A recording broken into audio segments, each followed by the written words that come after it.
Welcome to the second interactive session in the series of Phone টা EWC webinars on COVID-19.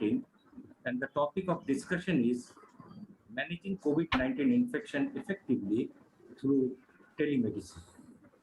This is your host, Shantanu Bose, with Optimism.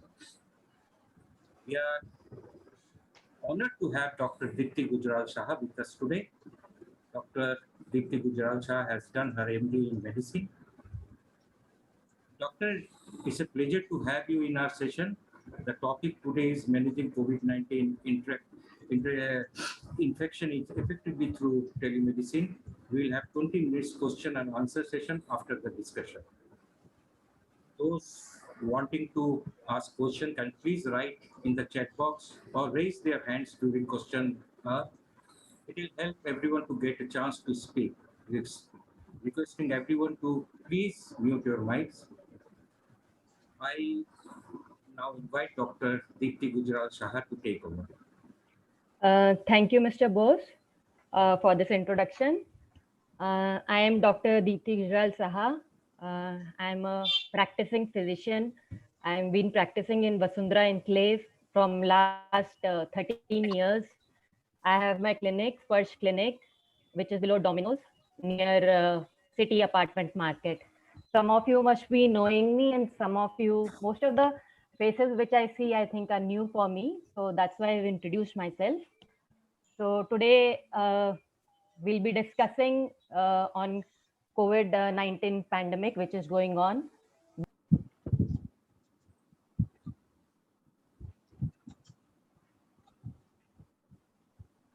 So today we will discuss about COVID-19 disease. We'll first introduce the disease, the symptoms and signs, and teleconsultation, and then the treatment. So COVID-19 is an infectious disease. It is caused by coronavirus. First case was found in Wuhan, as we all know, in December 2019. Did it start from the market, the seafood market, or the lab? As there is a controversy regarding it, we don't know. But first case was found in December 2019. And it was finally declared a pandemic by WHO in March 2020. The first case of COVID-19 in Delhi was found in 2020 March. So coronavirus is not a new kind of a virus. The family is very old. Only thing is there was some mutation. It was used. This virus was found in earlier in animals like bat, cats, and camels, but now it has suddenly jumped to the human race. So that's why we have come to know the coronavirus so much. Otherwise, it was a small chapter in our books, but we never used to deal with coronavirus so much because of the very less number of cases which we were seeing before. But suddenly after 2019, it has come into a bigger picture. The first wave which we saw the last year was very different from the second wave which we are seeing this year.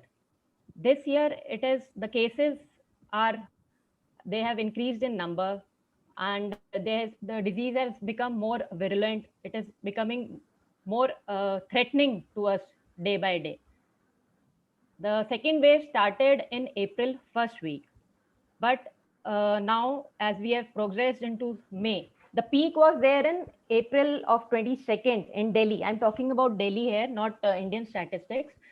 So the peak was there in April 22nd, which we saw, and gradually over the month of May, it is now decreasing. Today, the cases were less than 2,000, were around 2,500. On the percentage, the test positivity rate has also come down. It had gone up to 40%, and now it is less than 5%. So for Delhi, there is a drop in the active cases by nearly 55%. So it is good news for Delhi. We are seeing the declining trend from May onwards.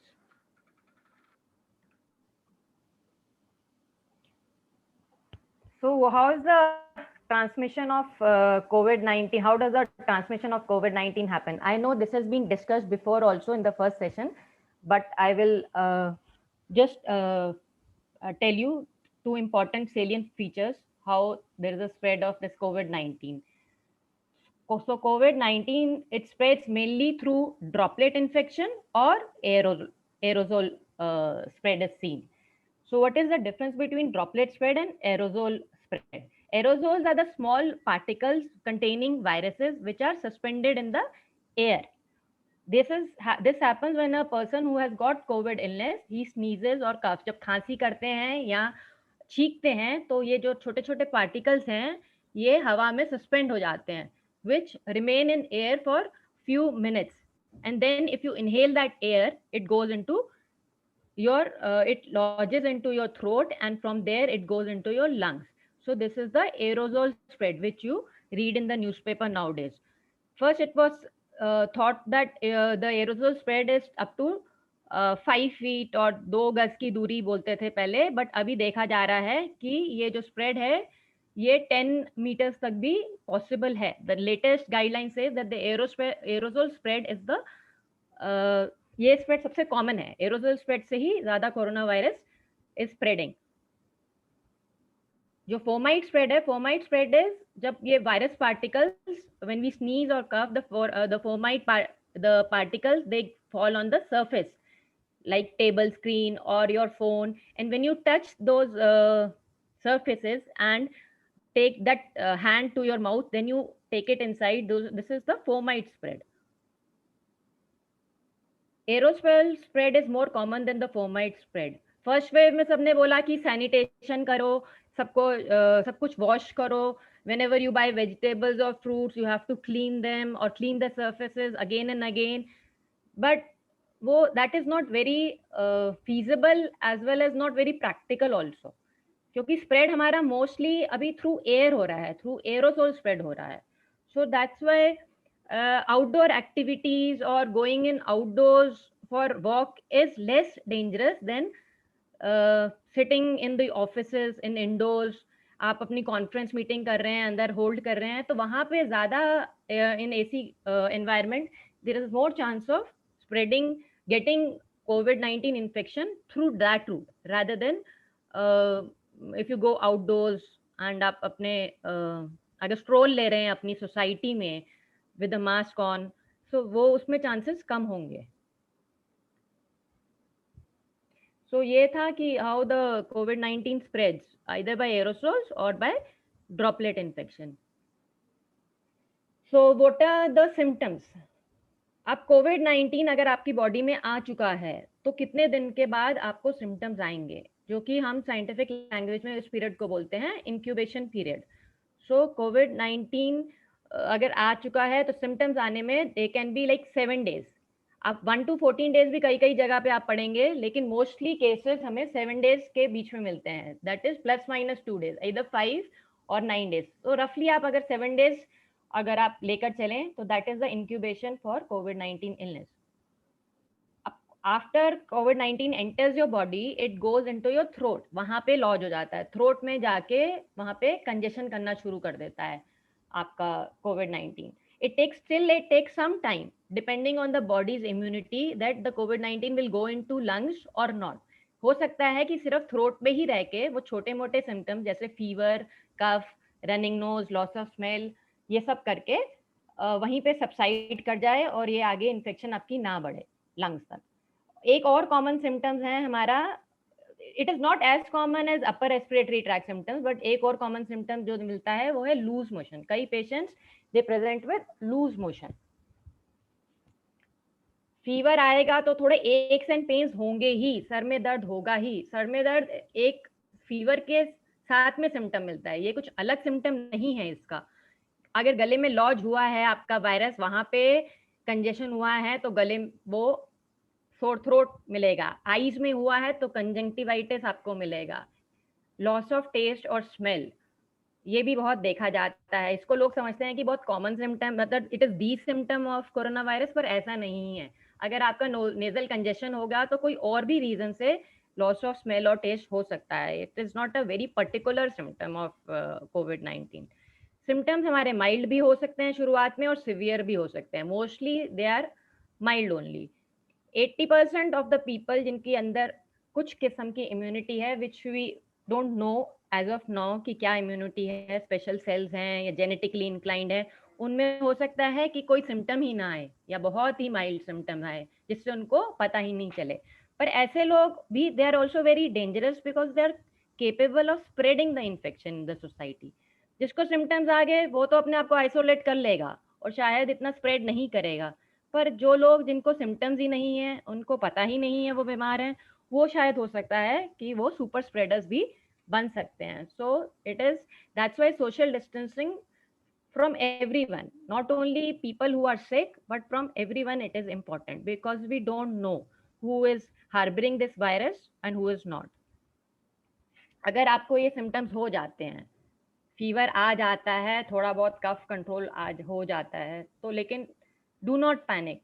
I will repeat it again, please do not panic. These symptoms are just the starting of the infection. This is also a viral illness only ना, जो हम हमेशा हर साल इन मौसम में देखते आए हैं। हमेशा मार्च अप्रैल में आप देखेंगे लोगों को कफ कोल्ड होता है। सो सिम्टम्स डेवलप होने पे सबसे पहला काम हम ये करेंगे कि हम पैनिक नहीं करेंगे। पैनिक करने से माइंड फॉगिंग होती है और सारे डिसीजंस हमारे गलत लिए जाते हैं। So do not panic, please consult your physician, your allopathic physician. Better अगर आपको कोई मेडिसिन वाला फिजिशियन मिले, नहीं तो एमबीबीएस वाले फिजिशियन को प्लीज कॉल कीजिए and consult your physician. All the physicians are nowadays practicing telemedicine or teleconsultation. They are available on the phone. You please message them or call them and talk to them before taking any step on your own. अब tele consultation physician को आपने call किया है लेकिन आपको समझ में नहीं आ रहा है उससे हम क्या क्या शेयर करें, कैसे बताएं। So it is better to write all your data, all your symptoms in your diary और in a piece of paper before you call him or contact him.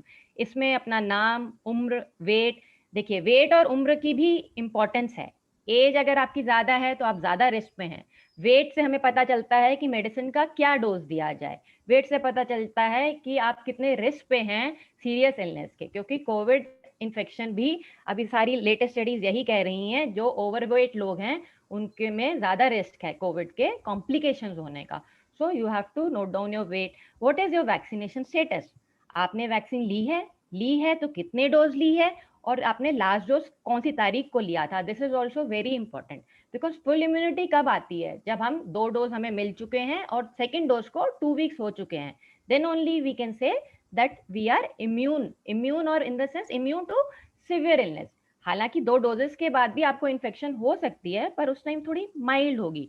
सो अगर आप कोविड वैक्सीनेशन का अपना स्टेटस शेयर करेंगे तो भी हम आपके कंसल्टेंट को फायदा होगा ये डिसाइड करने में कि वो किस टाइप की आपको ट्रीटमेंट देगा।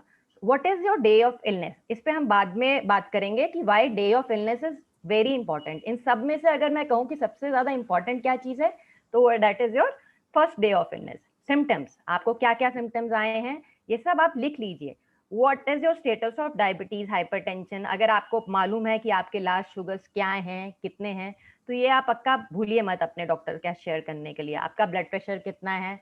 आप अब रूटीन मेडिसिन क्या लेते हैं? डायबिटीज, ब्लड प्रेशर, थायराइड, सब पेशेंट्स अपने आजकल दिल्ली में सबको कुछ ना कुछ तो क्रोनिक इलनेस है ही है जिससे वो सारी अपनी मेडिसिन लेते हैं। So you should know, you should write down your routine medications. This will again help your doctor in deciding कि ऐसी कोई मेडिसिन दी ना जाए जिससे आपकी पुरानी मेडिसिन के साथ वो इंटरफेयर करे, कुछ इंटरैक्शन हो। आपका शुगर लेवल्स अगर आपके पास हैं तो उसका क्या डोज चल रहा है मेडिसिन का, लास्ट शुगर रिपोर्ट्स अगर आपके पास हैं तो वो आप शेयर कीजिए, बीपी लेवल्स अगर आपके पास घर पे हैं तो वो शेयर कीजिए। So these things are very important. तो इन सबको लिख लें और अपने डॉक्टर के साथ शेयर करें। अब first day of onset of symptoms is very very important क्योंकि ये हमें बता पाएगा द फिजिशियन। एक तो आप खुद से कुछ टेस्ट मत करवाइए, फिजिशियन को पता है कि आपको कौन सी डे ऑफ इलनेस में कौन सा टेस्ट करवाना है। फर्स्ट डे ही अगर आपने सारे टेस्ट करवा लिए अपने आप से तो एक तो उसमें नुकसान है कि मनी आपका जा रहा है, आप पैनिक कर रहे हैं, बाहर टेस्ट अवेलेबल नहीं है, बट यू आर पैनिकिंग कि they are not available, how will I get them done. आपको अपॉइंटमेंट नहीं मिल रही सीटी स्कैन के लिए, आप भाग रहे हैं। सो अननेसेसरी पैनिक, एंड उसमें रिपोर्ट्स आपकी आ जाएंगी, आपको समझेगा भी नहीं कि ये टेस्ट कब करवाना है, कौन सी डे पे करवाना है। So it is very important कि आपका ऑनसेट सिम्टम्स कब हुआ। अब first symptom, not the most important symptom, but first symptom which can be cough, cold और फीवर, तो हमें ये टेस्ट कब क्या करवाने हैं इसमें हेल्प होती है अगर हमें पता हो। हमें राइट मेडिसिन चूज करने में this will help us, this will guide us कि आपका सिम्टम अभी कितना है, कितनी सिविरिटी भी है। आप फर्स्ट वीक में अपने डॉक्टर को कंसल्ट कर रहे हैं विच इज द बेस्ट, और आप सेकेंड वीक पे कर रहे हैं। सो medicine course will differ in both the cases. So you should always share when was your first symptom. You should think and then tell your doctor कि कौन से day पे आपकी इलनेस स्टार्ट हुई।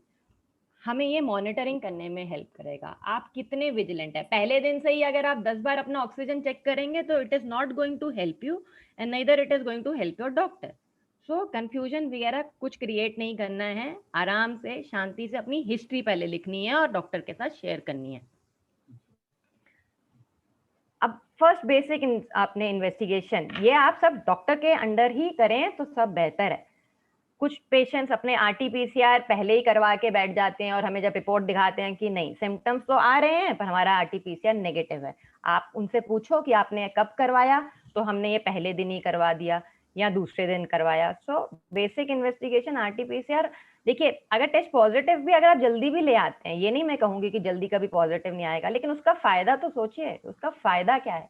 क्योंकि ट्रीटमेंट हम लोगों की फर्स्ट वीक में सिम्टोमेटिक ही ज्यादा रहती है। इवन फायदा ये है कि आप आइसोलेट कर लेंगे, yes that is one important, but please all these investigation should be done under your physicians guidance.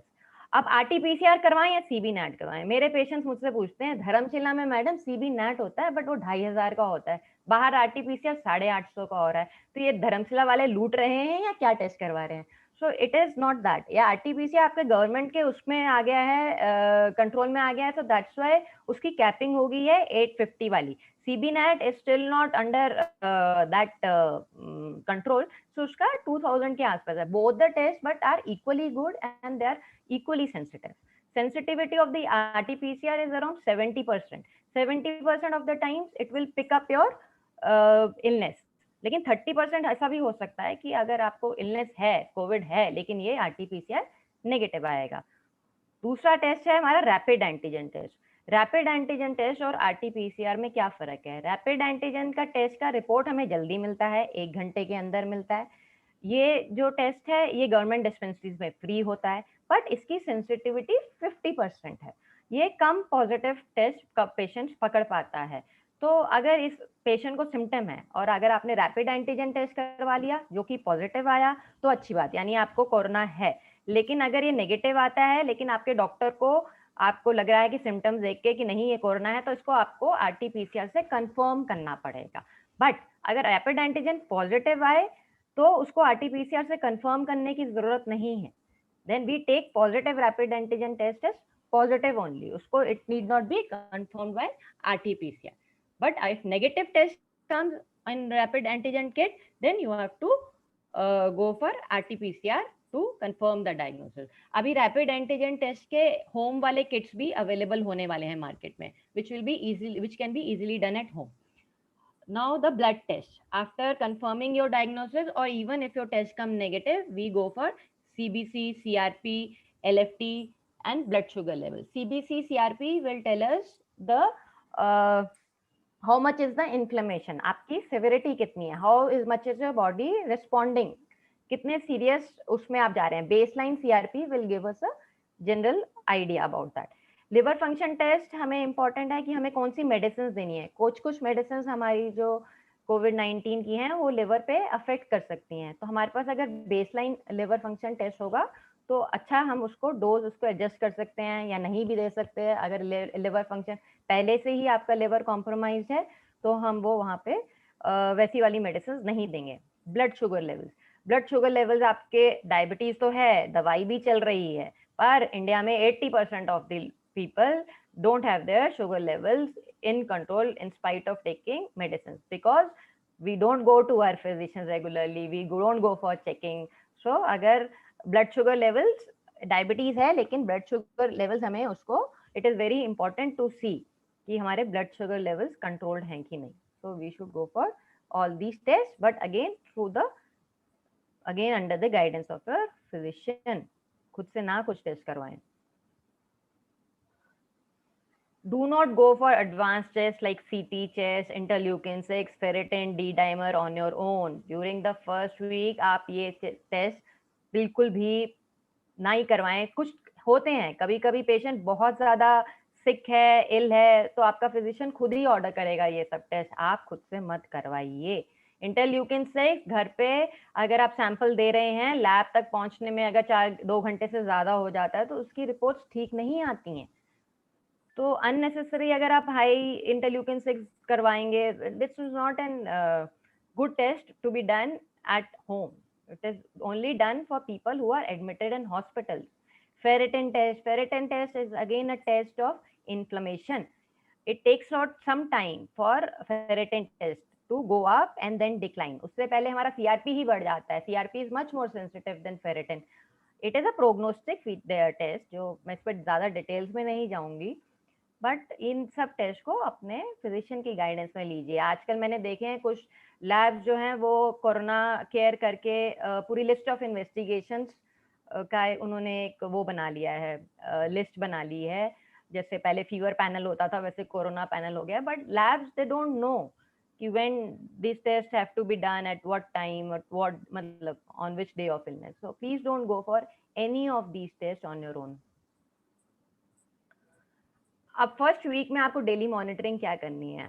आपके पास एक थर्मोमीटर होना चाहिए. आपको अपना टेम्परेचर एवरी 6 आवर्ली लेना है, हर 6 घंटे में लेना है. अगर आपका टेम्परेचर 99 के ऊपर होता है तो उसको प्लीज नोट डाउन करिए और क्रोसिन लीजिए, या जो भी अगर आपको एंटी इन्फ्लेमेटरी दी है आपके डॉक्टर ने तो वो लीजिए. ठीक है. टेम्परेचर अगर 6 आवर्ली आप ये मॉनिटर करेंगे तो इससे हमें रफ आइडिया पता चल जाता है कि डिजीज आपका आगे कैसा जा रहा है. Oxygen saturation in first initial few days has to be taken only twice in a day. Every 2 hours please don't see for your oxygen saturation. First 2 hours में अननेसेसरी आप हर 2 घंटे में करने की जरूरत नहीं है. इसको 2 बार ही लीजिए. अब सैचुरेशन देखते वक्त लोग परेशान रहते हैं कि वो जो मशीन है वो कभी कुछ दिखाती है, लाइक इट फ्लक्चुएट्स. तो हमें क्या लेना है, अभी हमें इंडेक्स या मिडल फिंगर जो एक हमारी अच्छी फिंगर है उस पर हम वो सैचुरेशन चेक करेंगे.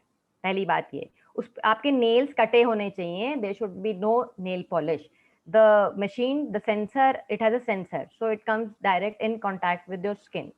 अच्छे से अप्रोक्सीमेशन होना चाहिए, उसको अच्छे से लगाना है और आपको उसको थोड़ा वेट करना है उस लगा के. वो इनिशियली कुछ रीडिंग देगा, उसके बाद वो फ्लक्चुएट हो जाएगा. जिस रीडिंग पे वो ज्यादा देर टिका रहेगा वही हमारी असली ऑक्सीजन की मात्रा है हमारे ब्लड में. So we again have to wait. धीरे धीरे हर चीज होगी तो उस ऑक्सीजन सैचुरेशन देखी जाएगी दिन में 2 बार. कभी कभी जिन पेशेंट्स की बॉर्डर लाइन ऑक्सीजन रहती है 98 99 है तो अच्छी बात, then you don't have to do anything, आप लिख दीजिए.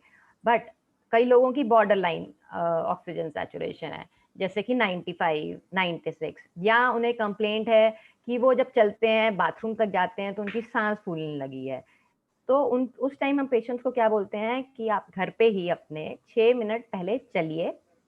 पहले आप रेस्ट पे अपनी ऑक्सीजन ले लीजिए, फिर आप you walk for 6 minutes and then you check for your oxygen saturation again. So अगर यूजुअली क्या होता है ना, जब नॉर्मल आदमी अपना ऐसा करता है टेस्ट तो रेस्ट में जितनी ऑक्सीजन सैचुरेशन होती है उससे वो 6 मिनट चलने के बाद उतनी ही रहती है या उससे ज्यादा बढ़ भी जाती है कई बार, क्योंकि आपने सांस ज्यादा थोड़ा तेज हो गया तो आप ज्यादा ऑक्सीजन लेंगे तो थोड़ी सी बढ़ने की नॉर्मल लोगों में ऐसा देखा जाता है. पर जहाँ पे कोरोना या कोविड इलनेस है वहां पे ऑक्सीजन सैचुरेशन अगर फॉल हो रही है, पहले 96 थी और 6 मिनट चलने के बाद 94 होगी, तो this is a sign of a complication. So you have to inform your doctor regarding this. So हर रोज का ये अपना चार्ट बनाइए और जब अपने डॉक्टर के साथ टेली कंसल्ट करें तो अपना उस दिन का टेम्परेचर या आपका लास्ट 24 आवर्स में टेम्परेचर कितना हाई गया वो बताएं, ऑक्सीजन सैचुरेशन कितनी मेंटेन कर रहे हैं वो बताएं, 6 मिनट चलने के बाद अगर आपकी ऑक्सीजन नीचे गिरी हो तो वो बताएं। तो ये सब चीज़ों को हर रोज आप अपनी डायरी में नोट करते जाएं डेट और टाइम के साथ। अब फर्स्ट फेज ऑफ इलनेस में आपकी ट्रीटमेंट कैसी रहेगी? आपके फर्स्ट डेज पे आपको सिम्टोमेटिक ट्रीटमेंट दी जाती है। अगर फीवर है तो आप पैरासिटामोल, डोलो, क्रोसिन, ये तीनों चीजें एक ही दवाई के अलग अलग नाम हैं। अलग अलग नाम मतलब सॉल्ट एक ही है पर इनके नाम बस अलग अलग है। ये मत कॉल करके बोलिए कि नहीं हमारे पास डोलो है तो हम पैरासिटामोल कैसे लें, आपने पैरासिटामोल रखी है। तो ये तीन एक कॉमन है, पैरासिटामोल, क्रोसिन, डोलो, इन तीनों में एक ही सॉल्ट हो। तो सबसे सिंपल जो ये कुछ मेडिसिन हैं, आप ये घर पे भी हमेशा होनी ही चाहिए। एक क्रोसिन की दवाई, पैरासिटामोल की दवाई ये हमेशा होनी चाहिए। या अगर आपका फीवर अच्छा, ये पैरासिटामोल जो हम देते हैं ये हम अकॉर्डिंग टू द वेट देते हैं।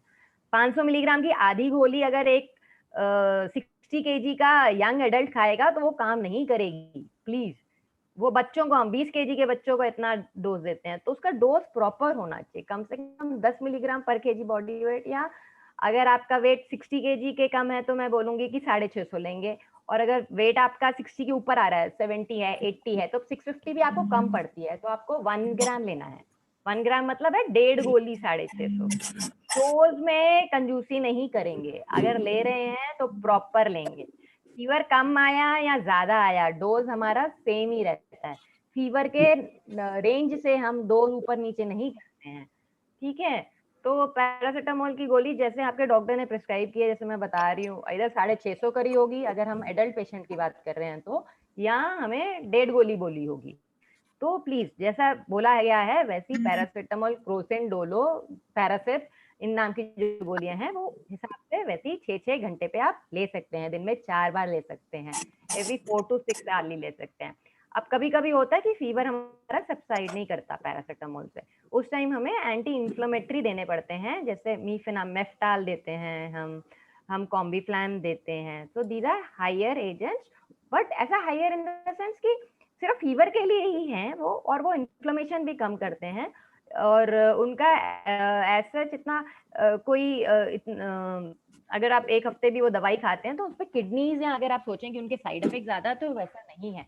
जब जरूरत पड़ने पे हम लोग हायर इन्फ्लेमेटरी एजेंट्स भी दिए जाते हैं बुखार के लिए। जब बुखार पैरासिटामोल से नहीं कंट्रोल होता तो हम उसको तब हम उस टाइम मेफ्टाल फोर्ट या नेप्रोक्सिन की गोली भी पेशेंट को ऑफर करते हैं।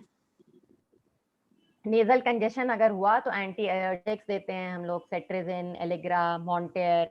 खांसी के लिए cough syrup. So these are all symptomatic treatment which is given in the first 5 days of the COVID illness. अब सेकेंड पॉइंट है हमारा एंटीवायरल्स।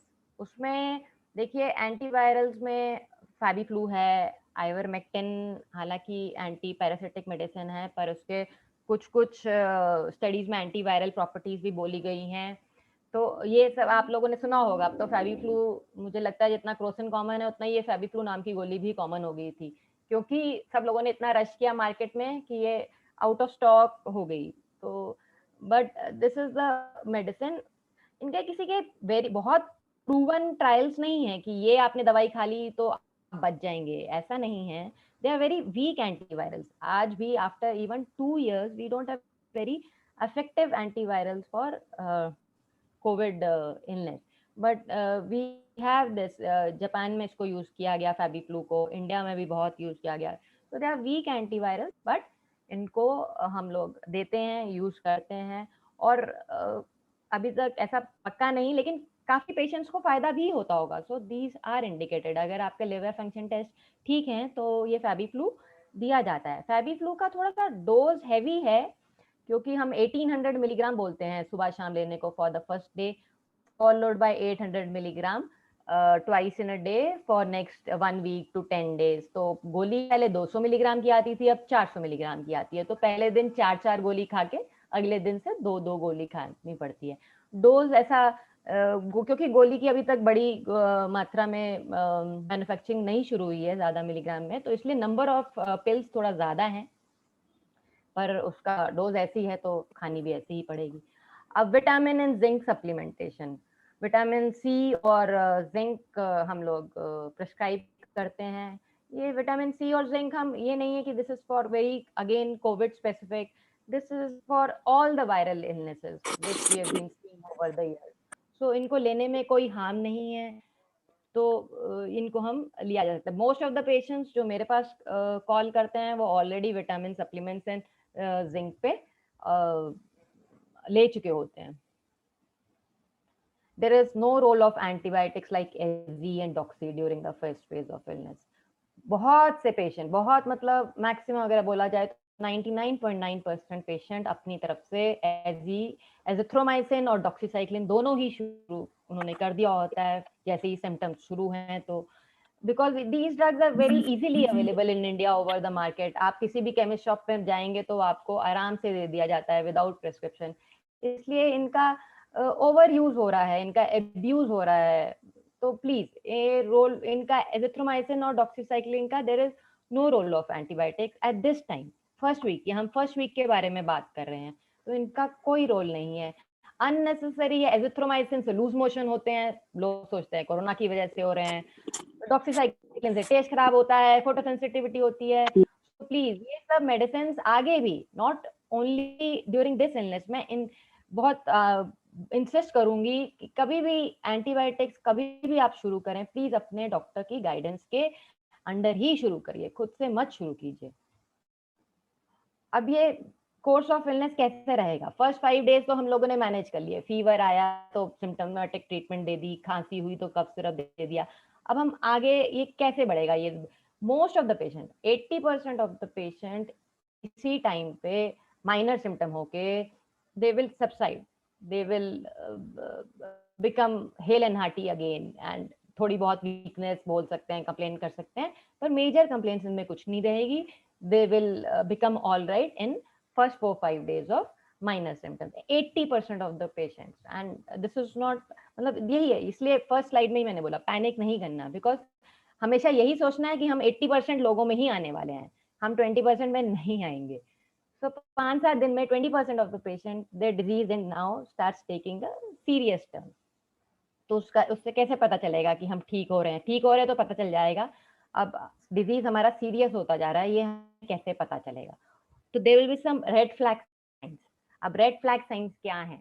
इसलिए हमारे हमेशा वो डे ऑफ इलनेस और सिम्टम्स एंड क्लिनिकल जो साइंस हमने पहले बताए थे वो इम्पोर्टेंट है मॉनिटर करना, टेम्परेचर एंड ऑक्सीजन।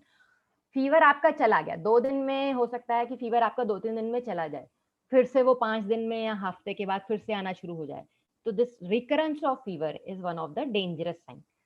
आपका फीवर रेंज बढ़ जाए, पहले आपका फीवर 99, 100 हल्का हल्का बुखार चलना हो रहा है, वो अब आप उसकी रेंज बढ़ जाए, 100 से वो 102 जंप कर जाए, 103 जंप कर जाए। आपकी जो खांसी थी, जो पहले सिर्फ खराश जैसी थी गले में, वो डीप हो जाए, आपको ऐसे आवाज में फर्क पता चलेगा, आपकी जो अब कफ की आवाज है वो हैकिंग और हॉलो, एक barking sound, you will understand the cough when it is coming from the lungs.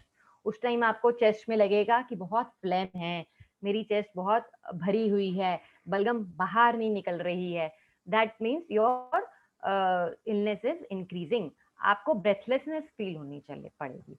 आप जो काम आराम से अभी इन 2-3 दिन में कर पा रहे थे, बाथरूम में जा रहे थे या आप किचन मतलब आप आइसोलेशन में हैं पर बाथरूम या उठ के जो कर रहे थे, उन्हीं छोटे छोटे कामों में आपको ब्रेथलेस फील होना पड़ेगा।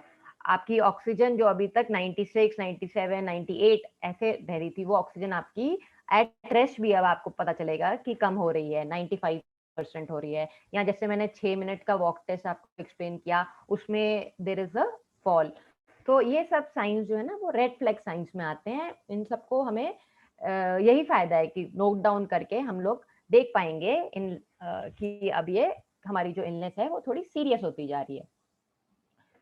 आप इस टाइम अपने डॉक्टर को फिर कंसल्ट करेंगे, उन्हें बताएंगे कि अभी मेरे 6 दिन हो गए हैं पर ये फीवर तो लंबा चल सकता है, बट ये फीवर रेंज बढ़ गई है, ये फीवर दोबारा आ गया है, तो उस टाइम आपके जो डॉक्टर हैं वो थोड़े से स्पेसिफिक टेस्ट फिर से ऑर्डर कर सकते हैं। स्पेसिफिक टेस्ट में हम सीरियल सीबीसी और सीआरपी, जो पहले हमने करवाया था सीबीसी सीआरपी, उसको हम अब दोबारा रिपीट करेंगे। अब मैं कभी ऑर्डर करती हूँ रिपीट सीआरपी तो पेशेंट कहता है मैडम 2 दिन पहले ही तो करवाया था, लेकिन ये जो सीआरपी जैसी चीज है वो आप हर रोज छोड़ो, आप 12 घंटे में भी आपकी चेंज हो जाती है, तो हमें उसको रेगुलर इंटरवल्स पे इसलिए करवाना है उसका राइजिंग ट्रेंड देखने के लिए। नॉर्मल सीआरपी हमारा 5 के नीचे रहता है, पर उसके कोरोना में ये 12, 30, 40, 60, कभी कभी 100 के ऊपर भी हो जाता है। तो इसका हमें राइजिंग देखना, अगर ये राइज है तो यानी ये इन्फ्लेमेटरी मार्कर है। एक तो ये कोरोना का स्पेसिफिक टेस्ट नहीं है, मैं पहले ये बताना चाहती हूँ, ये कोई भी आपका इन्फ्लेमेशन होगा, इन्फ्लेमेशन हो सकता है, वायरल इलनेस हो, बैक्टीरियल इलनेस हो, या कोई इवन जॉइंट पेन, आर्थराइटिस, उनमें भी ये सीआरपी टेस्ट बढ़ता है। तो ये सीरियल सीआरपी करके देखना है।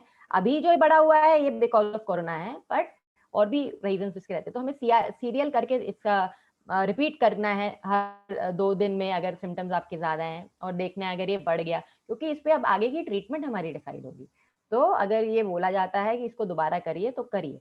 अब इस टाइम हमें फेरेटिन करना है, डी डाइमर करना है।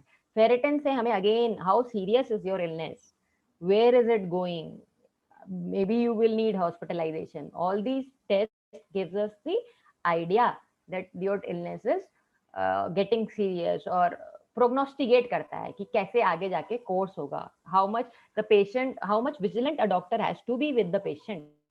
उसको 2 बार कॉल करने की जरूरत है, उसके 2 बार वाइटल्स लेने की जरूरत है, कि 2 दिन के बाद भी उसको अगर आप रिव्यू करेंगे तो चलेगा। तो इसलिए ये सब टेस्ट करने के। डी डाइमर लेवल हमें बताते हैं कि अंदर ब्लड क्लॉटिंग हो रही है बॉडी में। अब ये पुराने टेस्ट हैं, ये कोई नए टेस्ट नहीं है जो कोरोना के लिए बने हैं, ये पहले भी हम डॉक्टर्स ऑर्डर करते हैं जब हमें क्लॉटिंग देखनी होती है। तो लेकिन ये डी डाइमर लेवल्स अब इस टाइम करवाए जाएंगे। आपकी ब्लड क्लॉटिंग, इसके आगे भी हमें आगे बात करेंगे कि इसके ऊपर हमें क्या ट्रीटमेंट देनी है। पेशेंट को देखते हुए ट्रीटमेंट देते हैं हम, सिर्फ टेस्ट रिपोर्ट्स देखकर ट्रीटमेंट नहीं देते हैं। अगर पेशेंट इंप्रूव हो रहा है और ये डी डाइमर अगर उसकी नॉर्मल वैल्यू 250 है और वो 300 आ रही है, तो हम उसको इग्नोर करेंगे। हम doctors we just don't look only at the lab reports हमें हमेशा हेल्प करते हैं, but they don't decide the treatment which we give. They help us, but they are not the only thing which we take into account when we give the treatment, and ultimately it is the treatment which is important for the patient, which will heal the patient. Only testing is not advice, and उनके numbers और values देख के panic ना करें, ठीक है। Panic इस time आपका डॉक्टर आपको सीटी चेस्ट एडवाइस करेगा आफ्टर 7 डेज। आपने जल्दी से, आप बोलेंगे कि हम जल्दी करवा लेंगे तो इसमें क्या प्रॉब्लम है, बाद में हमारी शायद चांस ना मिले या बंद हो जाए, या आजकल जैसे रश हो रहा था आप ना करवाएं, आज ही आपको मिल रही है अपॉइंटमेंट, आज ही करवा लें सेकंड थर्ड डे में। तो सीटी चेस्ट में जब आती है पिक्चर, उसको लंग्स में अफेक्ट होने के लिए टाइम लगता है। कोरोना वायरस ऐसे आज हमें हुआ तो कल आपके सीटी में आपको निमोनिया नहीं दिखेगा, वो अभी थ्रोट में ही बैठा है, वो लंग्स में जाएगा, वहां पे हमारे जो सेल्स को अटैच होगा, वो सेल्स की वजह से हमारे इन्फ्लेमेटरी रिस्पॉन्स आएगा, सारे सेल्स इकट्ठे होंगे, वहां ब्लड क्लॉटिंग होगी, then you will get a CT picture. You will not get a good CT result on your second or third day. It is best to do the CT scan according to your symptoms, if required only after 6th day or 7th day, then only we'll get a new अच्छी picture. आपने 2-3 दिन में पहले ही करवा ली, आपका score आया mild और आपके सिम्टम्स बढ़ते जा रहे हैं, और जब 10वें दिन पे आपको डॉक्टर बोलेगा एक बार दोबारा सीटी चेस्ट करवाओ देखने के लिए कि जो 7 का स्कोर था वो कहाँ गया, और वैसा ही होगा 10-15 दिन के बाद 10 दिन में आप देखेंगे कि वो CT score has jumped from 7 to 14, your disease has progress from mild to moderate और to severe. So CT chest please, आजकल people can go, I know हमारी सोसाइटी ऐसी है कि आप जाके अपने कोई भी ब्लड टेस्ट करवा सकते हैं, आप कोई भी अपना हॉस्पिटल में जाके बड़े से बड़ा टेस्ट करवा सकते हैं, सीटी स्कैन करवा सकते हैं, बट उसका एक टाइम है और वो उसी के हिसाब से होना चाहिए। अब सेकेंड फेज ऑफ इलनेस हमारी स्टार्ट हो गई है, हमें कंफर्म हो गया है कि पेशेंट डिटोरेट हो रहा है, this is the second phase of illness. इसमें हम क्या क्या ट्रीटमेंट ऑफर करते हैं। अब आता है रोल स्टेरॉइड्स का। सेकेंड या थर्ड डे पे स्टेरॉइड्स यानी मेड्रॉल की गोली, डेक्सा की गोली मत स्टार्ट कीजिए। मैंने देखा है पेशेंट दूसरे दिन बुखार नहीं गया, डर के मारे पता नहीं खुद से ले लेते हैं या केमिस्ट वाले दे देते हैं, या कुछ आयुर्वेदिक डॉक्टर्स, मैं किसी नाम नहीं लेना चाहती, कि कुछ डॉक्टर्स के प्रिस्क्रिप्शंस भी हमें दिखते हैं सेकंड थर्ड डे पे ही मेड्रॉल गोली शुरू करी हुई है। कोई 0.5 दे रहा है, कोई 4 मिलीग्राम दे रहा है, बहुत अलग अलग डोसेस दिखते हैं, पर उस टाइम नहीं। पहले बॉडी को फाइट करने का मौका मिलना चाहिए। हमें वायरस अंदर आया है, बॉडी कैसे निकालती है उसको बाहर, अपने सेल्स जनरेट करके। कोई भी वायरस में, कोई भी कोरोना नहीं, कोई भी वायरस में बॉडी अपने आप को हील करने के लिए इतनी उसमें क्षमता है। Body is capable of removing the virus on its own by producing the antibodies, और इम्यून के जो सेल्स होते हैं वो एक्टिवेट होते हैं, तो उनको मौका दिया जाए। स्टेरॉइड क्या करते हैं, हमारे जो इम्यून सेल्स जो हमारे ज्यादा हाइपर एक्टिवेट हो गए हैं कोरोना में, जो which are responsible for the second phase of illness, हमारी इम्यूनिटी हमारे ही ऑर्गन्स के अगेंस्ट में जब काम करना शुरू करती है, then we give steroids to suppress those cytokine cells which are harmful to body. Body produce इसलिए करती है कि वो वायरस को निकालना चाहती है, बट वहां पे डिसरेगुलेशन है, जितनी जरूरत है उससे ज्यादा, और वो अपने ही सेल्स को हार्म करना शुरू कर देती है। That's why we give steroids and that are given after 1 week or 5 days, or if the symptoms are more than इन थोड़ा जल्दी भी कभी, मतलब 5 डेज से पहले तो बिल्कुल ही नहीं, बिल्कुल ही नहीं, कोई वो ही नहीं। आप अननेसेसरी हार्म करेंगे, डिलेड क्लियरेंस होगा, आपकी बॉडी वायरस को नहीं निकाल पाएगी अगर आपने जल्दी स्टेरॉइड दे दिए तो ड्यूरिंग सेकेंड फेज हम स्टेरॉइड देते हैं। ब्लड थिनर्स, अब ये जो कोविड इलनेस है ये नॉर्मल निमोनिया नहीं है। दिस इज जो निमोनिया होता है लंग्स में, ये पहले जैसे इन्फ्लुएंजा या फ्लू जो वायरसेस थे वो भी निमोनिया करते थे, but this virus is a bit different in pathogenesis। ये ब्लड क्लॉट फॉर्मेशन करता है, वहां पे जो हमारी आर्टरी की लाइनिंग है उन सेल्स को डैमेज करके वहां पे क्लॉटिंग होने शुरू हो जाती है, तो वहां पे वो निमोनिया के पैचेस दिखने शुरू हो जाते हैं वैसे। तो उस टाइम हमें देने हैं ब्लड थिनर्स। ब्लड थिनर्स हम लोग पेशेंट की अगर ऑक्सीजन सैचुरेशन कम हो जाए, 94 हो जाए, पेशेंट हमें मॉडरेट इलनेस या सिवियर इलनेस, आपका सीटी स्कोर बहुत बढ़ जाए, सांस लेने में बहुत दिक्कत होने लग पड़े, आपका D dimer 2 times at least, like अगर नॉर्मल वैल्यू 500 नैनोग्राम पर ml की है तो आपकी 1000 हो जाए। All this not only D dimer, मेरा 500 नॉर्मल वैल्यू है, 508 मुझे दिखा रहा है लैब, तो मुझे एंटीकोगुलेंट नहीं स्टार्ट करना है, ब्लड थिनर नहीं स्टार्ट करना है। मैं पूरा पेशेंट का overall clinical, radiological and blood investigation लेकर डिसाइड करेंगे कि हमें उसे ब्लड थिनर देने हैं कि नहीं देने। ऑक्सीजन अगर कम हो जाता है घर पे, जैसे हमने देखा कि कुछ पेशेंट्स को ऑक्सीजन कम होने लगा, बेस्ट तो इस टाइम पे यही होता है कि अगर आपका 94 के नीचे ऑक्सीजन आने लग पड़े तो आप हॉस्पिटल में एडमिट हो जाए। पर लास्ट कुछ वीक्स में हमने मई में देखा कि there was a shortage of hospital beds, hospital में आपको एडमिशन नहीं मिल रही है, तो उस टाइम आप घर पे फर्स्ट स्टेप जो कहते हैं फर्स्ट एड, तो फर्स्ट एड क्या दे सकते हैं जब आपका ऑक्सीजन कम हो, आप प्रोन वेंटिलेशन कर सकते हैं। प्रोन वेंटिलेशन का मतलब होता है पेट के बल आप लेटें, जितना आप लेट पाएं।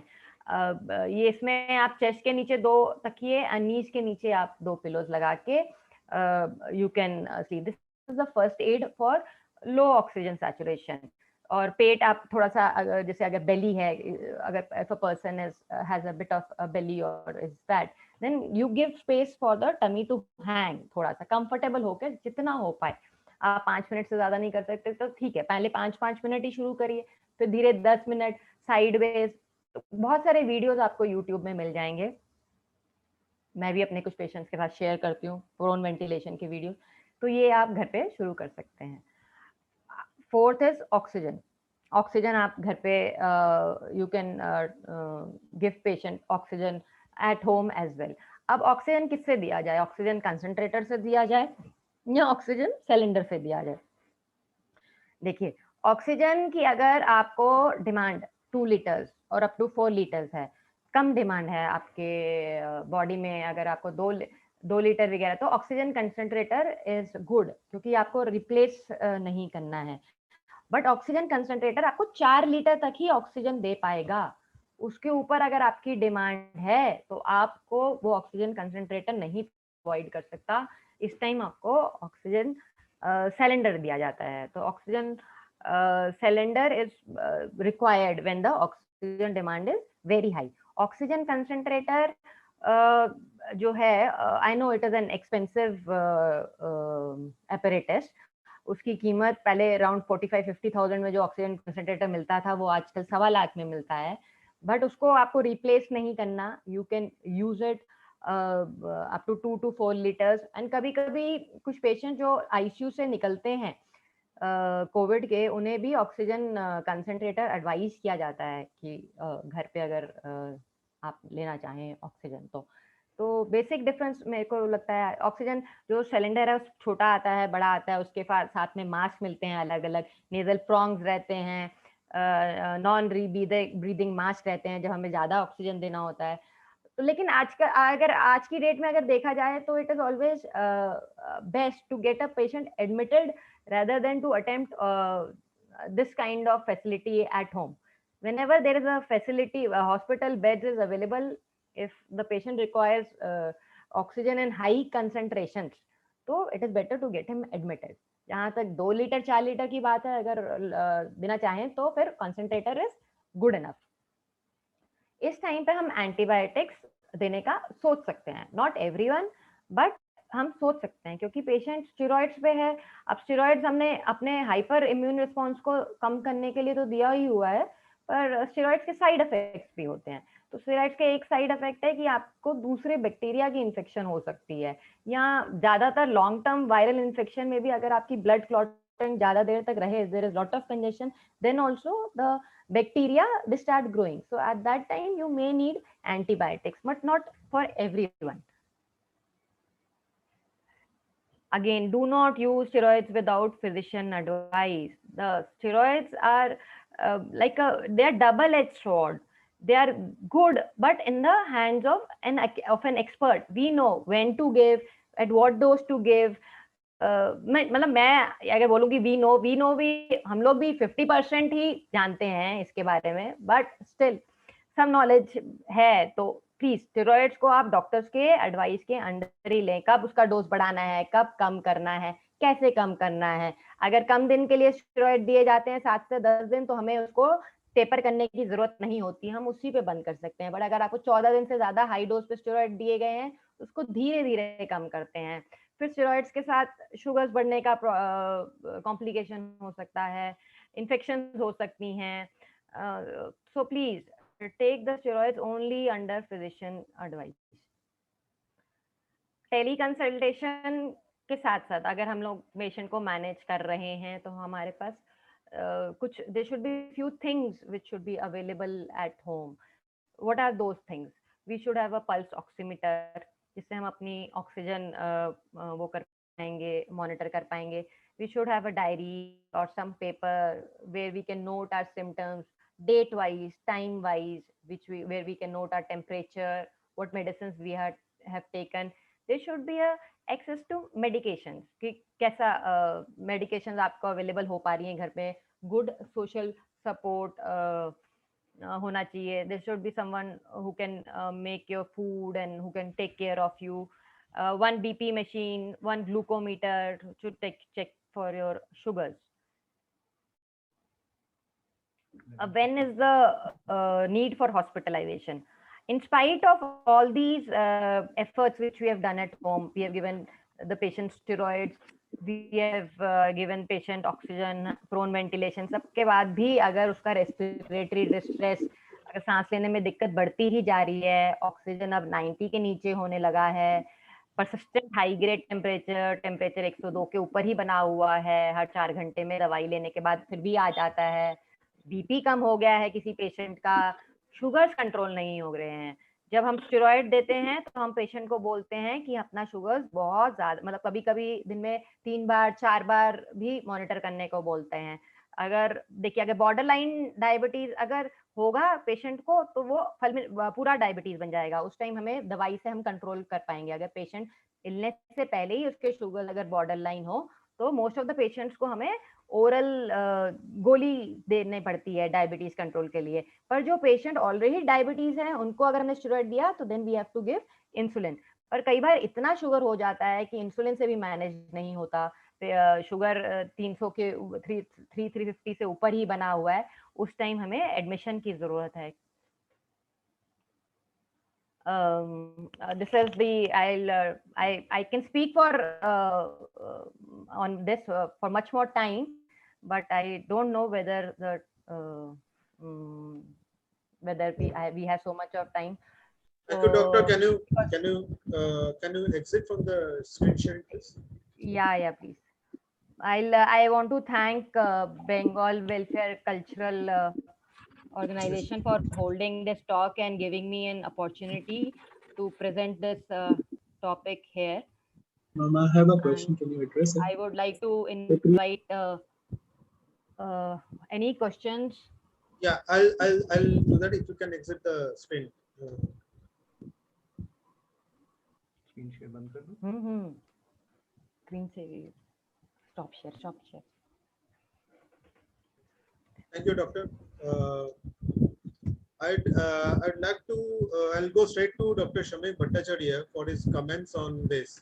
Dr. Bhattacharya is the chairman e-governance and IT, responsible for commissioning of telemedicine service at RML Hospital on e-hospital platform of NIC. Dr. Bhattacharya, your comments, please.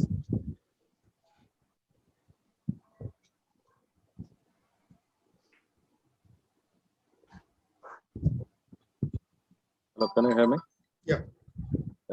So I think it was a wonderful talk, Dr. Deepti, and a very important role you are playing as a neighborhood family physician. It is very important because your role is so important in pandemic, so that most of the people, at least the 80% who are in mild and moderate symptom, are taken care of by you, and the tertiary care hospitals don't get unnecessarily burdened by such cases. They can be very well managed the way you have said. So wonderfully placed, and your place is very important in pandemic in our area. The next part, I would say that during this pandemic, a unique thing has happened. COVID has taken a center stage of medical treatment, and rest of all the illnesses are on holiday, as if they are on holiday. And many other diseases are suffering. So it's a government initiative to start telemedicine OPDs on other illnesses also. And so I just request Parthoda to just share a small video just to educate everyone that there's some background noise around here. Some background noise. One second. So it is just a video to educate people how to use government telemedicine platforms. They're very easy, and you can easily go into register yourself in any of the hospitals, get appointment. You will get an SMS in your phone. The doctor will also get an SMS in his phone. Yeah, good. Shall I share the? Yeah, you can do that.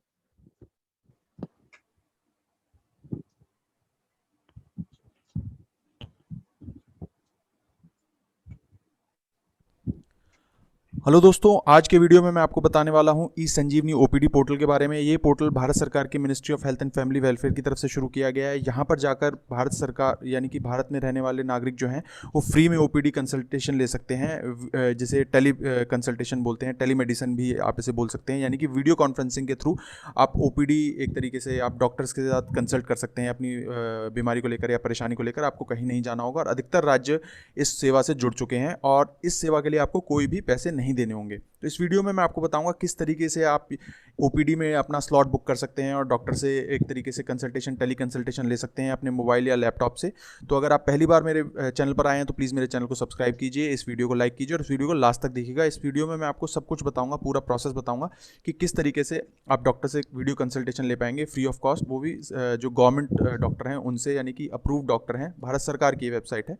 और इसमें क्या क्या आपको documents चाहिए होंगे। सबसे पहली बात, अगर आप खुद एज अ पेशेंट रजिस्टर कर रहे हैं तो आपके पास एक मोबाइल नंबर होना चाहिए और एक अच्छा इंटरनेट कनेक्शन यानी एटलीस्ट 1 Mbps की स्पीड होनी चाहिए। साथ ही साथ आपके जो मेडिकल रिकॉर्ड हैं वो आपके पास होने चाहिए PDF फॉर्मेट में या JPEG यानी इमेज की फॉर्मेट में, और उनका साइज 5 MB से कम होना चाहिए हर एक फाइल का। आपको रजिस्टर करने के लिए अपना मोबाइल नंबर देना होगा। साथ ही साथ आप रजिस्ट्रेशन के जब आप रजिस्ट्रेशन कर रहे होंगे उसी टाइम अपने 3 आप मेडिकल सर्टिफिकेट अपलोड कर सकते हैं, यानी कि 5-5 MB की 3 फाइल आप अपलोड कर सकते हैं। तो इस चीज़ का आपको ध्यान रखना होगा। अब पेशेंट रजिस्ट्रेशन कैसे करना है उसका बड़ा सिंपल प्रोसेस है। पेशेंट रजिस्ट्रेशन करने के लिए आपको पेशेंट रजिस्ट्रेशन पर जाना होगा। पेशेंट रजिस्ट्रेशन पर जैसे ही आप जाएंगे आपको अपना मोबाइल नंबर देकर सेंड OTP करना होगा।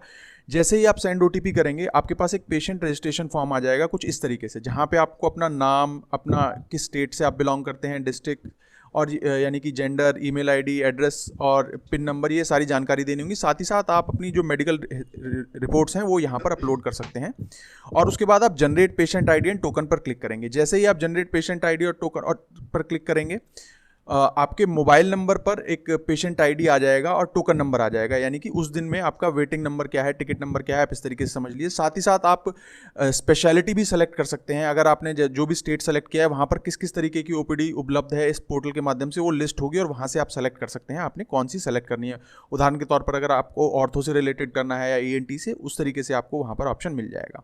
ये सब करने के बाद आप वापस से पेशेंट लॉगिन पर आएंगे। पेशेंट लॉगिन पर आने के बाद आपको अपना मोबाइल नंबर और टोकन नंबर एंटर करना होगा और उसके बाद आप वेटिंग रूम में चले जाएंगे। मैं आपको एक एग्जांपल करके दिखा देता हूँ। यहाँ इस तरीके से आप देख सकते हैं, आप जब अपना मोबाइल नंबर और टोकन नंबर एंटर करेंगे आप वेटिंग रूम में दिखाएंगे। जैसे ही कोई डॉक्टर यहाँ पर अवेलेबल होगा डॉक्टर यहाँ पर दिखाने लग जाएगा और आप कॉल नाउ पर जैसे ही प्रेस करेंगे डॉक्टर आपके साथ बातचीत करना शुरू कर देंगे। आपको बस अपने ब्राउजर पर कैमरा और माइक्रोफोन का एक्सेस देना है। जब आप उस डॉक्टर से बात करेंगे वो आपके रिकॉर्ड देख लेंगे जो आपने अपलोड किए हैं और डॉक्टर उन रिकॉर्ड के बेसिस पे आपको एक प्रिस्क्रिप्शन दे देगा। वो प्रिस्क्रिप्शन भी वेबसाइट पर अवेलेबल होगा। जैसे कि अभी यहाँ पर आप देख सकते हैं ये डॉक्टर अवेलेबल हो गए हैं। आप इन डॉक्टर का प्रोफाइल भी चेक कर सकते हैं और आप ये देख सकते हैं ये MS हैं डॉक्टर, तो सरकारी डॉक्टर ही यहाँ पर आपको मिलेंगे। कॉल नाउ बटन पर प्रेस करते ही ये वीडियो कॉन्फ्रेंसिंग के माध्यम से इन डॉक्टर के साथ हम जुड़ जाएंगे और ये अपना प्रिस्क्रिप्शन वीडियो कॉल के बाद हमसे बातचीत करने के बाद हमारे पोर्टल पर उपलब्ध होगा। प्रिस्क्रिप्शन को डाउनलोड कैसे करना है वो भी मैं आपको बता देता हूँ। प्रिस्क्रिप्शन को डाउनलोड करने के लिए आपको पेशेंट प्रोफाइल पर जाना होगा। यहाँ पर आप अपना मोबाइल नंबर डालेंगे। मोबाइल नंबर डालने के बाद आपके पास एक OTP आएगा और उसके बाद अपना प्रिस्क्रिप्शन जो भी यहाँ पर डॉक्टर देंगे वो आप डाउनलोड कर सकते हैं। अब कुछ चीज़ों का जो आपको ध्यान रखना है वो मैं आपको फिर से बता देता हूँ। पहले टाइमिंग का आपको ध्यान रखना है। हर एक स्टेट की OPD टाइमिंग इस तरीके से यहाँ पर इस वेबसाइट पर ही दी गई है। आप उस टाइमिंग के हिसाब से अपना स्लॉट बुक कर सकते हैं। दूसरा, जो टाइमिंग है उससे 15 मिनट पहले टोकन नंबर आपको मिलना शुरू हो जाएगा, तो आप उससे पहले टोकन ले सकते हैं। और जो टोकन है काफ़ी समय तक वैलिड रहता है। यानी कि आप इसमें अपना जो पेशेंट आईडी है वो चेंज नहीं कर सकते, बट हाँ आप टोकन नंबर कैंसिल करके दूसरा टोकन ज़रूर ले सकते हैं। मतलब ऐसा नहीं है कि आपने एक बार टोकन ले लिया और आप किसी कारणवश वो कॉल नहीं ज्वाइन कर पाए तो आप दोबारा नहीं ज्वाइन कर पाएंगे। आप कर सकते हैं, दोबारा आपको टोकन जनरेट करना होगा। दूसरी चीज़ आपको यहाँ पर ध्यान रखनी है, आपका जो इंटरनेट कनेक्शन है वो एटलीस्ट 1 Mbps हो, तभी वीडियो कॉल अच्छे से हो पाएगी। अदरवाइज डॉक्टर को आपकी बात समझ नहीं आएगी और आपको डॉक्टर की बात समझ नहीं आएगी। और प्रिस्क्रिप्शन जैसे मैंने बताया कि आप डाउनलोड कर सकते हैं पेशेंट प्रोफाइल पर जाकर। इसके अलावा अगर आपके और कोई सवाल हैं तो आप वीडियो के डिस्क्रिप्शन में जाकर मुझसे पूछ सकते हैं, मैं आपके जवाब देने की कोशिश करूँगा। और जैसा कि मैंने पहले कहा कि अगर आपने अभी तक सब्सक्राइब नहीं किया है तो प्लीज़ मेरे channel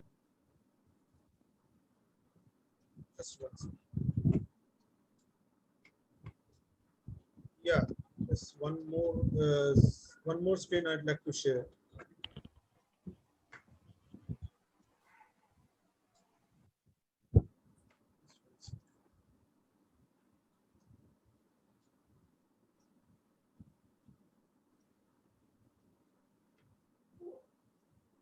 Deepam, would you be taking some questions? Yeah, just 1 second. You can.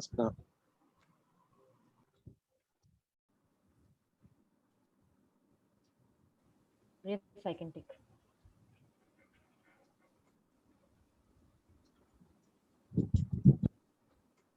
There are some links for telemedicine. One you can share, otherwise we'll share it on our WhatsApp group. We can share it in the WhatsApp group also. WhatsApp group. There are basically two: ehospital.gov.in and eSanjeevani. Two links are there. We'll share it in the On the main WhatsApp group. group. Okay. Yeah, that's it. Now I'll open it for Q&A session. So, Dr. Gujral, I'll start the QA session now. Yes, please. Now, one from Moa Gupta. What symptoms should a COVID recovered person be vigilant even after, say, a month? I mean, any particular indicator that the person should be very careful about? See, after COVID illness, some people have some low-grade fever. There is some residual cough. So this is called beyond 3 weeks. If the person has such symptoms, it is called long COVID syndrome. So mild cough and mild fever, 99. Maybe someday it will be more than 99, 99.5 in the evening. So it can persist. There may be some effort intolerance. By effort intolerance means he's able to do his regular activities in homes, but once he starts going out, he may feel weakness, he may feel breathlessness. So these are the few symptoms which we can remain after 3 weeks even. But the good news is in most of the patients which we had seen in first wave with such symptoms, the symptoms subsided after 3 months. So we are also hoping in this second wave as well, such symptoms will reside and the person will regain their full, they will be able to do all their activities as if they were doing prior to the illness. Thank you. The next question is from Mr. Pankaj. What is the current guidelines on the time after recovery for second dose of vaccine? That's the first one. Second, what is guideline on The first current dose? second dose. Yeah.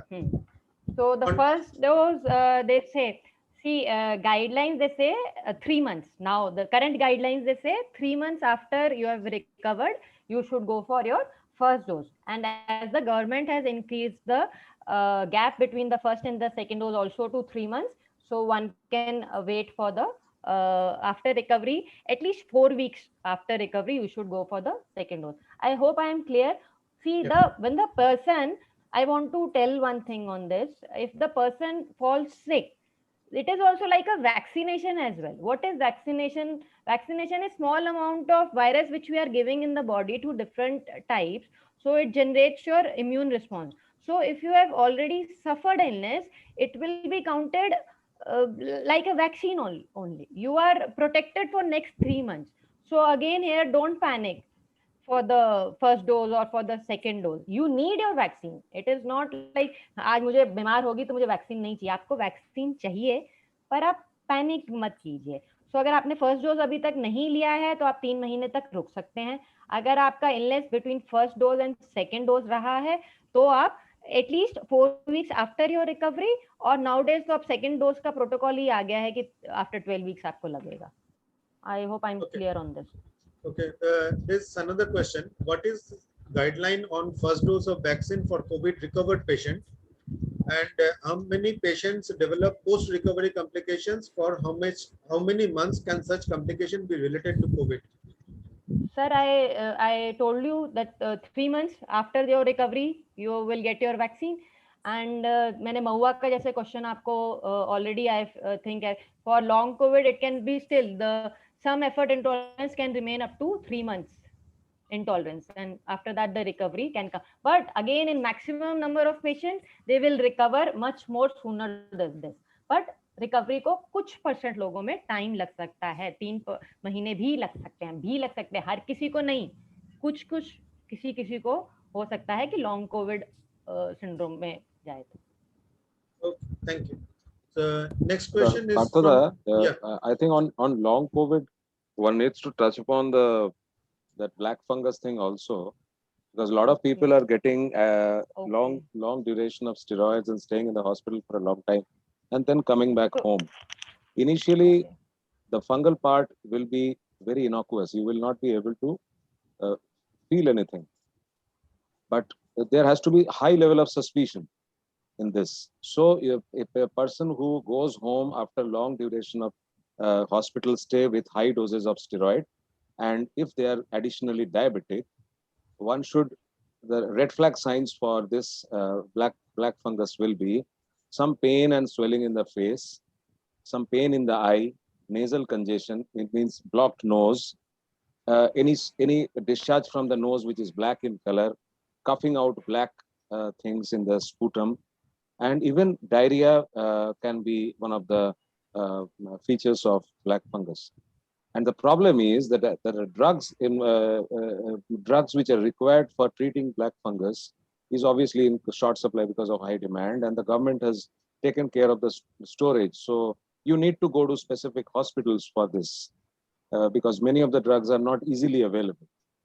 So the take-home message is, if you have been given high doses of steroid for a long time, stayed in the hospital in the ICU for a long time, if you're a diabetic, look out for swelling in the face, pain in the face and the jaw or in the eyes, coughing out black things coming out of nose is a red flag for black fungus. Thank But you. again, I would also like to add just one point. Yeah. It is a rare entity. It is still 3 in 10,000 number of serious COVID illness. So all my dear patients, please don't panic. Thank you. Of course, Dr. Samik has told us about the red flag signs, but it is still a rare entity as per the numbers which were coming. Now, the one question from Saurya Sharma, he wants to know about D-dimer. He wants to know about D-dimer. D-dimer. D-dimer. Anything specific you want to know? D-dimer is it is a test. It is a blood test. When the clot dissolves, the D-dimer particles, the fibrin clot, it disperses into D-dimer particles. This is a type of a fibrinogen degradation product, which the D-dimers in this blood level, they suggest that, this suggests me, it is a very good test. मुझे थोड़ा technically बोलना पड़ेगा if I am allowed. So this D-dimer tells us that there has been clotting inside your blood vessels and the clot is started dissolving. So normal value of a D-dimer, standardized value is 500 nanogram per ml. Some of the lab reports gave it in points, that is 0.5.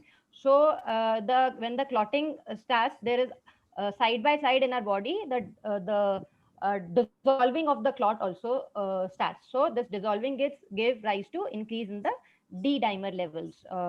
So this D-dimer is test has a very good negative predictive value. If it is coming negative, then it means that the body is not producing any clots in the blood vessels. But if it is coming positive, it does not mean that you have only clots. It can come positive in say a lot of inflammation also, in some liver disease also. So, and in old people also, this D-dimer levels is high. No, in normal or elder people, we see higher D-dimer levels. So D-dimer levels we take into account if they're more than 2 times the normal value. So it will be like, if the value in the lab value is 250, then it will be more than 500. And so it gives us a prognosis also. It is the disease is little bit going to serious stage, and we don't have to take only this lab value as such. We take into account, when we think of blood thinners, about the person's age, person's comorbidities, the CRP. So this is what is D-dimer. Thank you, ma'am. Next one is also from Saurya Sharma. Ma'am, my father was tested positive. He was admitted for a week. He has recovered now, but his blood sugar level varied a lot because of Medrol. He is diabetic since 2012. My question is, we use AccuCheck glucometer kit in which he has to pinch daily. We test for fasting after taking Medrol and after 1 hour after dinner. His fingers are paining. Any other machine to monitor without pinching, or any other alternative? If he is on Medrol and insulin, you have to check your blood sugars like this only. You will have to regularly do your blood glucose testing if he is on Medrol. Once he becomes once he stops his Medrol, then after 2 or 3 days, the doctor will put you on either on a fixed dose insulin or oral hypoglycemic agents.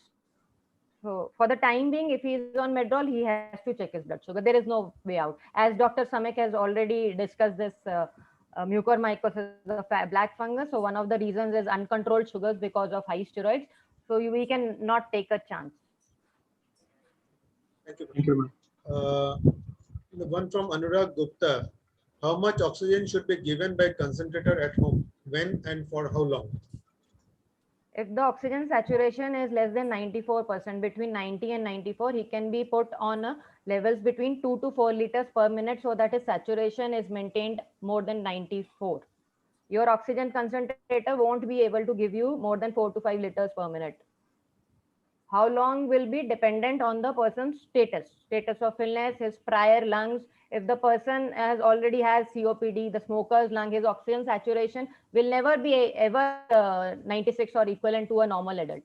His saturation will be maintained at 90, 92 level only. So this is like, it is like that. Things are not very simple in our science.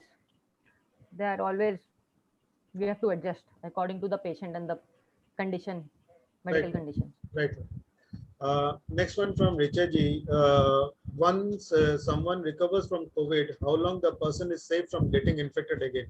Is there some expert opinion about this? At least 3 months, and can be 6 months as well. 3 months, 3 to 6 months, we are quite sure that his body will have some kind of immunity, even if his antibody levels are not up to the mark. Still other kind of immunity is there. So 3 to 6 months is patient has to be should remain immune for further infection. Ma'am, couple of questions from me. What is the process of emergency consultation through telemedicine? Is there any thing on available? Emergency consultation. If the patient has been under your care, has been under my care, he's a COVID patient, and when I know that this person is desaturating, there is no such protocol as such, but of course that person can contact a doctor if if there are some red flag signs. But for first time consultation, it will depend on the doctor to doctor. Dr. Samik, do you have any idea if people are doing emergency consultation through telemedicine? Yeah, I don't think there is any place for telemedicine consultation in case the red flag signs are on. In the previous session also, I told you that any declining saturation and the flag signs you also mentioned, the only thing is to be going to the hospital. And right now the situation is pretty good. So let's not take any chance. The beds are available. You can easily get, and there is no need for getting oxygen at home also. It's not very easy for a layperson to start oxygen at home. Even opening that regulator is not easy. And oxygen also is a double-edged thing. You can have oxygen toxicity as well. So in today's time, if anybody having those red flag signs, straight goes to the hospital. There is no second thought. In last week of April, 22nd was the peak in Delhi. We were managing patient by giving them IV steroids and oxygen and everything at home. But now it is not advisable. True. Agreed with totally. And another one is, what are the diseases can be attended through telemedicine? I mean, apart from COVID. We can manage diabetes very well. Diabetes is one of the diseases. Diabetes, thyroid, blood pressure. If the people have some access to a good BP apparatus at home, these are the common chronic illnesses can be managed by teleconsultation. There is no issue. Okay, so even Partha, telemedicine is going to be in a big way in days to come, because this problem is going to stay for in years to come, and this is going to be a paradigm shift in our profession.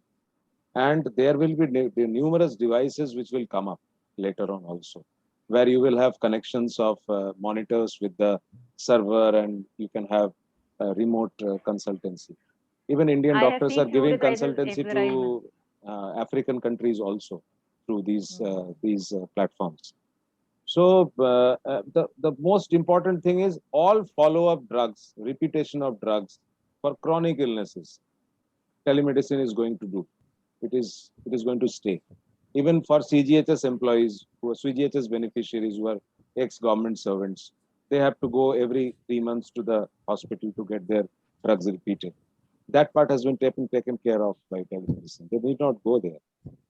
So anyway, we will be decongesting the OPDs by this. That is the basic idea. Thank you, Dr. Gujral Saha, and thank you, Dr. Shamik Bhattacharya. We do not have any more questions, so the There is one also. Yeah, please go ahead, sir. Questions to both the doctors on panel out here. See, first wave, we saw certain, kind of numbers. Second wave was drastically different. So it was said that, even the virus is mutating. It's also trying to survive. Now, some are saying third wave. So will that be further, catastrophic in that sense? I mean, Sir, first of all, no one can predict. It is impossible to predict if we are going to get a third wave or not. But okay, the third wave, as we have seen in previous pandemics, they usually come. The disease come like this only. It waxes and wanes, waxes and wanes. So it is likely that the third wave it is likely that it can come. But if you go as per the history, the Spanish flu, which was there in 1920s, the most catastrophic wave was the second wave. Maximum mortality was seen in the second wave. And so we expect this virus also, the mutation will go on. It's not like the mutation will stop for any viruses, but the mutation may take a lighter turn. The virulence of all these viruses, the virulence, they decrease after some time. It is not like they always remain so virulent, as we saw when the swine flu came, or when the Merck virus was there in 2010. SARS virus was in 2006. So they came, they did some damage. They got nothing like COVID, but over the years they lose virulence and they decrease in the intensity. See, Pankaj, you have to understand that only 2% of our population is still now exposed to COVID. 90%, 98% is still susceptible. We have hardly any inroad in vaccination. So a huge population is still waiting to be infected. One. Secondly, because of our scale of our population, the virus infects a lot of people. And a lot of infections means a lot of mutation. These are all in public domain. These knowledge everybody must be having. So the only way to withstand the next wave is to use this window between the second and the third wave for vaccination, one, and don't loosen our guards. Transmission can only be stopped by vaccination and mask and social distance. So if we again behave the way we behaved during the previous Diwali and Durga Puja, you can easily expect the next Durga Puja also going down the drain. So you have no option. The mask is going to be part of your garments for the next half a decade. So let us accept it. We can have good designing for the mask so that it goes with your social acceptance. Okay, now one question well from said, Babu. Good to see you still seeing the lighter side of the, That's the only way to survive in this situation. At least laugh with it. Okay, one question we have from Anurag Gupta. How much value of antibodies and rapid antigen test is good marker of immunity from reinfection? In rapid antigen test? Yes. Sorry, I don't have the numbers. Are there any numbers for this? Dr. Bhattacharya, Repeat the question again. how much value of antibodies and rapid antigen test is good marker of immunity from reinfection? Rapid antigen test? Antigen No, it is not rapid antigen test. Na? Antibodies you check, don't check by, it is the antibody test. It is not the rapid antigen test, first of all. Question में थोड़ा सा Mr. Gupta वो हो गया शायद.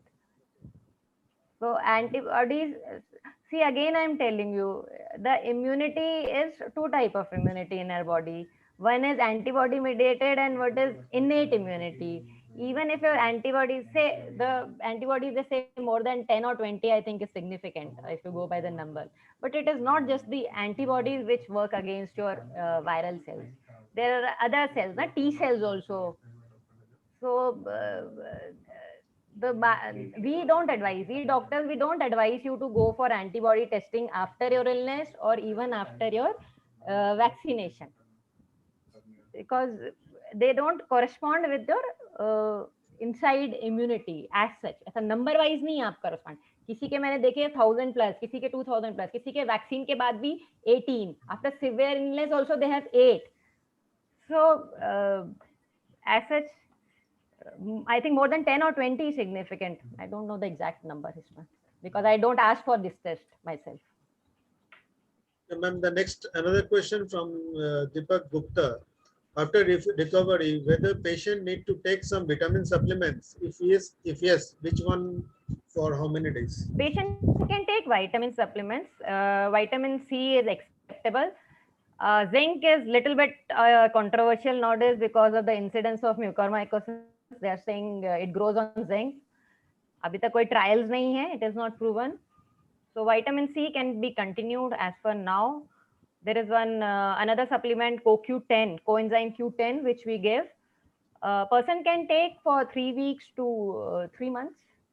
There is no as such contraindication, but I will hold on to the zinc because some news is coming that mucormycosis grow on zinc.